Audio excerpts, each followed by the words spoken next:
Innal hamdalillah nahmaduhu wa nasta'inuhu wa nastaghfiruhu wa natubu ilaih. Asyhadu an la ilaha illallah wa asyhadu anna Muhammadan abduhu wa rasuluh. Khatamul anbiya'i wal mursalin wa qa'idul firil muhajjalin wa imamul muttaqin. Sallallahu alaihi wasallam tabarakan ala zalikun nabil amin, amma ba'd. Fa ayyuhal hadirun ittaqullaha haqqa tuqatih wa la tamutunna illa wa antum muslimun. Qala Allah ta'ala fil Qur'anil Karim, a'udzu billahi minasyaitonir rajim. Bismillahirrahmanirrahim. Wa lanabluwannakum bisyai' wal khauf wal ju' wa naqsim minal amwal wal anfus was thamarat wa basyiris sabirin alladzina idza asabathum musibah qalu inna lillahi wa inna ilaihi raji'un. Shadaqallahul azim. Pada tahmid dan taslim, pada kesempatan Jumat kali ini saya akan membawakan judul khutbah tentang sembuhkan penyakit dengan pikiran. Ikhwani fillah, kita tahu bahwa dunia sedang mengalami sakit, ya, tanda petik. Tentu kita tahu sakit itu ada dua, ada sakit fisik, ada sakit psikis. Jadi ada sakit jiwa, ada sakit raga. Jadi ada sakit badan, kemudian ada sakit rohani.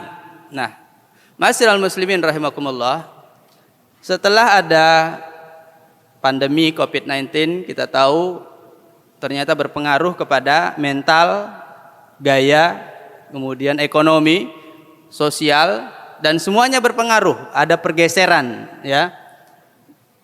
Dunia bergeser.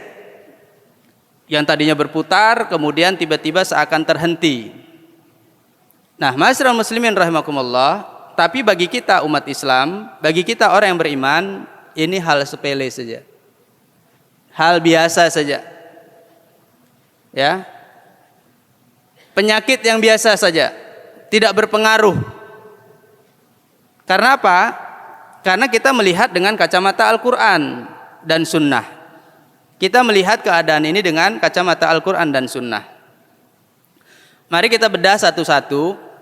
Bagaimana sakit kalau itu untuk pribadi, penyakitnya untuk diri kita secara pribadi. Misalnya kita sakit mata, maka sakit mata kita obatnya ya dengan obat mata, dengan obat medis normal gitu. Tapi dengan mata ini kemudian mempengaruhi semuanya, karena dia sakit mata batinnya, sakit mata ruhaninya, sakit mata jiwanya, maka dengan kesakitan mata itu tiba-tiba merusak akal. Misalnya kita melihat sesuatu, kemudian kita takjub, kemudian kita pengen memiliki, kita tidak punya kemampuan, kemudian memaksakan diri, akhirnya melakukan hal-hal yang kita tidak inginkan. Contoh kecil, beberapa waktu yang lalu di Bali ada anak usia 5 tahun dibunuh, kemudian dikubur di kandang ayam, tempat kotoran kandang. Ya, artinya orang yang membunuh itu sakit jiwa. Atau mungkin kita lihat ada orang tiba-tiba membakar hak orang lain, membakar rumah orang lain, membakar harta orang lain. Dan banyak lagi contoh-contoh yang dapat kita lihat. Karena itu berkaitan dengan satu penyakit saja, satu penyakit mata. Nah, bagi laki-laki, cara dia bersyukur dengan nikmat mata, maka Allah contohkan dalam surat An-Nisa. Kita lihat bahwa manusia harus, laki-laki harus ghaddul basar, menundukkan pandangan. Cara bersyukurnya tidak cukup dengan mengatakan alhamdulillah, tapi cara bersyukurnya dia hendak menundukkan pandangan, tidak mengumbar matanya. Karena apa? Satu kali maksiat mata hilang hikmah lisan. Kalau hari ini para lelaki, ya, kalau hari ini para suami, kalau hari ini kita laki-laki mukmin, kalau lisannya tidak bertuah, ya, ucapannya tidak berhikmah, lisannya itu tidak ada ruhnya, tidak ada nilainya, tidak ada manfaatnya, berarti kita tidak menjaga mata kita. Satu kali maksiat mata hilang hikmah lisan. Kita lihat di Cianjur ada ribuan janda hari ini. Karena 3 bulan saja ada COVID-19, ternyata berpengaruh banyak yang bercerai. Nah, ini menurut data yang kita tahu. Atau mungkin kita sendiri mengalami akibat mungkin pasar sepi, kios sepi, tagihan banyak, bank harus dibayar, cicilan banyak, kemudian goyang juga anak istri kita. Nah, artinya ketika lisan kita tidak ada manfaatnya, ketika lisan kita tidak ada hikmahnya, ketika lisan kita tidak ada tuahnya, maka saat itu kita harus mengendalikan mata kita. Ketika malam hari mata kita tidak terbangun, ketika malam hari mata kita tidak terjaga, ketika malam hari mata kita tidak kita bersihkan dengan air mata, ketika malam hari kita tidak sujud kepada Allah Subhanahu wa taala, ketika mata di malam hari ini tidak hidup, maka jangan berharap mata kita bisa hidup di siang hari. Ma'asyiral muslimin rahimakumullah. Laki-laki itu punya dua mata, ada mata hati, kemudian ada mata yang di kepala. Boleh mata kita yang di kepala ini buta, tapi ada mata hati yang tidak pernah buta, dia harus tajam. Ketika mata hati kita tidak tajam, ketika intuisi kita tidak tajam, ketika subconscious mind kita tidak tajam, ketika alam bawah sadar kita tidak tajam, ketika pikiran alam bawah sadar kita tidak tajam, ketika mental kita tidak kuat, maka jangan berharap kita akan survive. Bagi para suami, bagi para bapak, tanggung jawab kita banyak. Ada istri-istri, ada anak-anak, ada orang tua, ada mertua. Bagi yang bos-bos, bagi yang punya toko, ada karyawan. Semua mereka itu ada di pundak kita. Lalu kalau mental kita lemah, fisik kita lemah, kemudian kita tidak bergantung kepada Allah Subhanahu wa taala, maka hancurlah semua. Ma'asyiral muslimin rahimakumullah. Itu kalau kita secara pribadi. Kemudian bagaimana kalau kita memegang jabatan? Misalnya kita jadi ketua RT. Ketika Pak RT-nya sakit, ada misalnya warganya yang berantem, suami istri misalnya, atau mungkin anak kecil berantem di gangnya, atau mungkin remaja yang mengalami kesulitan di dalam lingkungannya, maka RT yang sakit tidak bisa mendamaikan. RT yang sakit tidak bisa melihat bagaimana warganya itu bisa mendapatkan pertolongan. Lalu bagaimana kalau dia seorang RW misalnya, Pak RW melihat RT satu dengan RT yang lain misalnya selisih pendapat. Kemudian bagaimana kalau dia menjadi lurah? Lurahnya kita lihat, mungkin RW sebelah dengan RW yang sana. Di sini ada yang kena COVID, mungkin sekian orang. Di sana ada yang warga butuh makanan. Karena apa? Dia harus dikarantina mandiri. Nah, kalau tidak sepaham, kalau lurahnya sakit, bagaimana? Lalu bagaimana kalau camat? Camat mendamaikan antar kelurahan, antar lurah satu dengan lurah yang lain, misalnya tidak kompak. Lalu bagaimana kalau dia naik menjadi wali kota? Wali kota harus bagaimana dia membina? Bagaimana cara membina camat-camat yang berbeda paham? Mungkin camat ini titipan si anu, camat itu titipan si ini. Lalu bagaimana dia menjadi wali kota, menjadi bupati, menjadi gubernur? Ketika gubernur dia dari partai politik yang anu menjadi partai politik yang ini. Lalu bagaimana kalau dia menjadi kepala negara misalnya? Kalau pimpinannya sakit, maka semuanya jadi sakit. Kalau pimpinannya tidak cerdas, maka semua aja jadi tidak cerdas. Ma'asyiral muslimin rahimakumullah. Rasulullah sallallahu alaihi wasallam mengingatkan kepada kita, inna dina indallahil Islam. Sesungguhnya tatanan hidup yang baik, baik itu tatanan hidup pribadi, tatanan hidup berkeluarga, tatanan hidup bermasyarakat, tatanan hidup berbangsa dan bernegara, hendaklah menggunakan tatanan hidup Islam. Inna dina indallahil Islam. Tatanan hidup yang terbaik adalah tatanan hidup menggunakan syariat Islam. Harus menggunakan syariat Islam. Ma'asyiral muslimin rahimakumullah, jangan ketika saya mengatakan menggunakan syariat Islam sebagai solusi, kemudian saya dikatakan melanggar hukum positif. Saya ini beragama Islam. Yang saya sampaikan bidalah ilal kitab wa sunnah, kitab sucinya umat Islam. Kemudian saya ucapkan di dalam masjid, tempat beribadahnya umat Islam.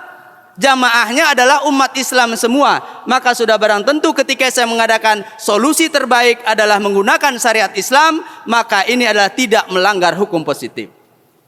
Kecuali saya beragama Islam, kemudian jamaahnya ada yang non-Islam. Nah, saya sampaikan Al-Quran, maka patut diduga bahwa saya adalah melanggar hukum positif. Ma'asyiral muslimin rahimakumullah. Ini penyakit. Karena apa? Di pasar-pasar mulai sepi, di terminal-terminal mulai sepi, di mana-mana mulai sepi. Orangnya ada, tapi sepi. Maksudnya kesepian di keramaian. Tokonya buka semua, tapi yang belanja sedikit. Barangnya banyak, numpuk, tapi nggak ada yang beli. Karena apa? Memang uang tidak bergerak. Hari ini uang tidak bergerak. Uangnya itu putarannya besar. Kita lihat nanti misalnya ada yang jual es puding, misalnya ada yang menjual orang asongan, pedagang asongan. Kita lihat ketika kita mau bayar uangnya kalau nggak 50.000, uangnya 100.000. Pecahan kecilnya nggak ada, pecahan recehnya nggak ada. Dia datang lagi pada pembeli yang berikutnya. Ketika dia mau membeli, kemudian orang membeli dan dia mau membayar, pasti menggunakan uang pecahan besar. Karena memang yang berputar adalah pecahan besar. Nah, kalau hari ini umat memegang pecahan kecil, jangan berharap kita bisa sejahtera. Uang yang berputar memang adalah putaran uang besar. Kalau hari ini pasar-pasar masih sepi, kalau hari ini tempat-tempat niaga masih sepi, kalau mal-mal masih sepi, ya karena memang uang itu beredarnya kecil. Lalu di mana uang yang beredar besar? Uang beredar besar itu bayar hutang. Bayar bunga hutang luar negeri. Nah, ini bagian dari penyakit. Kenapa? Qulil haq walau kana murran. Sampaikanlah kebenaran itu sekalipun itu pahit. Lalu kita bilang, wah ini sekarang kok sepi ya. Benar sepi, tapi di rumah sembako penuh. Ada Indomie, ada beras, kemudian ada sarden, ada telur. Masyarakat tidak mengalami kesulitan karena di rumah sudah ada sembako, terutama yang di Jakarta. Lalu bagaimana dengan ada yang di pelosok-pelosok di daerah transmigrasi sana, kemudian di pelosok-pelosok negeri, masyarakat dalam kesulitan, dalam kesusahan. Benar, dia dalam kesulitan saat ini, tapi alhamdulillah mereka punya kebun, mereka punya sawah, mereka punya ladang, mereka punya laut. Bagi yang melaut hari ini mereka kesulitan. Kenapa kesulitan? Karena wilayah tangkap mereka lebih jauh, sedangkan bahan bakar naik. Ma'asyiral muslimin rahimakumullah. Kalau hari ini listrik sudah naik, telepon naik, air naik, semua naik, gas naik, sebentar lagi BPJS juga naik, bahkan sudah naik. Tanggal 1 kemarin BPJS naik. Tapi masyarakat masih tenang-tenang saja. Kenapa masyarakat tenang-tenang saja? Karena tidak ada trigger. Tidak ada orang yang berani menyatakan kebenaran. Ketika dia mengatakan kebenaran, maka dia takut ditangkap, takut diintimidasi, takut diasingkan. Ya masyarakat syabab, wahai para pemuda, aktivis, gerakan dakwah, para mujahid, para pelajar, cendik pandai, qulil haq walau kana murran. Sampaikanlah kebenaran itu sekalipun itu pahit. Resiko perjuangan itu ada 3. Kalian akan ditangkap kemudian diasingkan. Yang kedua, kalian akan ditangkap kemudian kalian akan dipenjara. Kemudian yang ketiga, kalian akan ditangkap dan akan dibunuh. Ya masyarakat syabab, wahai para pemuda, ishhad bi anna muslim. Saksikan bahwa kita adalah orang yang berserah diri kepada Allah Subhanahu wa taala. Al jihadu sabiluna. Jihad bersungguh-sungguh adalah jalan kami. Al mautu fi sabilillah asma amanina. Mati di jalan Allah adalah cita-cita tertinggi kami. Di penjara biasa, anggap saja kita uzlah. Diasingkan biasa, anggap saja kita tamasya. Dibunuh, ditembak, alhamdulillah kita mati syahid bertemu dengan Allah Subhanahu wa taala. Maka semua dari itu persiapkan diri dengan kuat, persiapkan diri dengan benar, jauhi penyakit. Allah mengatakan inna ma'al usri yusra. Bersama kesulitan ada kemudahan. Al-usri menggunakan lam ta'rif, al-usri berarti satu kesulitan. Yusron tidak ada alnya. Namanya tanwil tankir. Ini secara umum ada nakirah. Berarti satu kesulitan banyak solusi. Hari ini kita sakit maka ada ribuan obat. Hari ini kesulitan, maka ada ribuan solusi. Inna ma'al usri yusra. Bersama kesulitan ada kemudahan. Satu kesulitannya, kemudahannya banyak. 1001 kemudahan. Maka Allah berikan kemudahan-kemudahan. Caranya bagaimana? Dekatkan diri kepada Allah Subhanahu wa taala. Sebagai kesimpulan, mengingat waktu, Ma'asyiral muslimin rahimakumullah, yang pertama, hari ini dunia sedang sakit. Hari ini dunia sedang sakit. Maka kita harus sehat. Maka kita harus sehat. Di dalam Al-Quran dikatakan bastotan fil ilmi wal jism. Kuat secara fisik, kuat secara argumentasi, kuat secara fisik, kuat secara pemikiran, kuat secara fisik, kuat secara logika, kuat secara fisik, kuat secara dalil, kuat secara fisik, kuat juga secara keilmuan. Ma'asyiral muslimin rahimakumullah. Boleh badan ini sakit, boleh badan ini lemah, boleh badan ini lapar, tapi hati kita tetap sehat, pikiran kita tetap sehat, kemudian mata kita jernih, pendengaran kita jernih, semuanya kita jernih. Karena apa? Dasarnya adalah Al-Quran dan Sunnah. Kemudian doa setiap pagi, ada masnunah, doa setiap pagi yang Rasulullah SAW ajarkan kepada kita. Allahumma afini fi badani, ya Allah sehatkanlah badanku. Badan dari ujung kaki ya, sampai dengan ujung rambut, dari atas kepala sampai di bawah telapak kaki. Ya Allah sembuhkanlah, ya Allah sehatkanlah badan kami. Wa afini fi samai, kemudian sembuhkanlah pendengaranku. Bisa jadi pendengaran kita mendengar, tapi kita tidak mendengar ayat-ayat Allah, tidak mendengar tanda-tanda dari Allah, tidak mendengar ada firasat-firasat dari Allah, tidak mendengar daripada rambu-rambu dari Allah. Wa afini fi basari, ya Allah sehatkanlah penglihatanku. Bisa jadi mata kita bisa melihat bahwa ini orang miskin, ini orang susah, ini dalam kesulitan, ini orang sakit, ini butuh bantuan. Tapi karena mata hati kita sakit, mata hati kita tidak sehat, maka kita tidak tergerak tangan kita untuk membantu, tidak tergerak badan kita untuk melakukan perbuatan-perbuatan yang baik, amal-amal yang soleh. Maka disunahkan setiap pagi dan petang kita membaca Allahumma afini fi basari, la ilaha illa anta, tidak ada Tuhan kecuali Engkau. Barakallahu li wa lakum bil Qur'anil azim wa nafa'ni wa iyyakum bima fihi minal ayati wa zikim. Aqulu qawli hadza astaghfiru innahu huwal ghafurur rahim.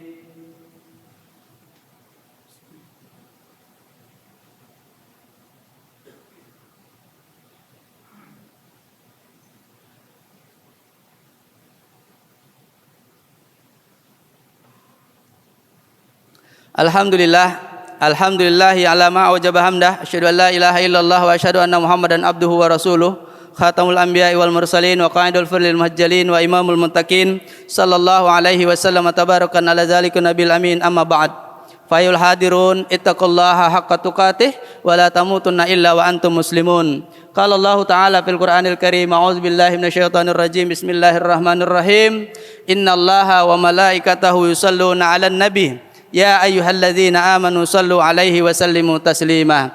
Allahumma salli ala sayyidina Muhammad wa ala ali sayyidina Muhammad, kama sallaita ala sayyidina Ibrahim wa ala ali sayyidina Ibrahim, wa barik ala sayyidina Muhammad wa ala ali sayyidina Muhammad, kama barakta ala sayyidina Ibrahim wa ala ali sayyidina Ibrahim fil alamin innaka Hamidum Majid. Wa radallahu anhum sadatina Abi Bakrin wa Umar wa Utsman wa Ali wa an baqiyati sahabati Rasulillahil aliyil azim. Wa alaina ma'hum birahmatika ya arhamar rahimin. Allahumma ighfir lil muslimina wal muslimat wal mu'minina wal mu'minat al ahya'i minhum wal amwat ya qadiyal hajat. Rabbana la tuzigh qulubana ba'da idh hadaitana wa hab lana min ladunka rahmah innaka antal wahhab. Hasbunallahu ni'mal wakil, ni'mal maula wa ni'man nasir. La ilaha illa anta subhanaka inni kuntu minaz zalimin. Allahumma arinal haqqa haqqa wattiba'ah wa arinal batila batila wattinabah. La haula wala quwata illa billahil aliyil azim. Rabbana hab lana min azwajina wa dzurriyyatina qurrata a'yun waj'alnal muttaqina imama. Rabbi ij'alna muqimas shalah wa min dzurriyyatina rabbana wa taqabbal du'a. Allahumma faqihna fid din wa 'allimna bit ta'wil. Allahumma faqihna fid din wa 'allimna bit ta'wil. Allahumma faqihna fid din wa 'allimna bit ta'wil. Rabbana atina fid dunya hasanah wa fil akhirati hasanah wa qina azabannar. Ibadallah, Innallaha yamurukum bil adli wal ihsan wa itaa'il qurba wa yanha 'anil fahsya'i wal munkari wal baghi ya'izukum la'allakum tadhakkarun wa la dzikrullahi akbar.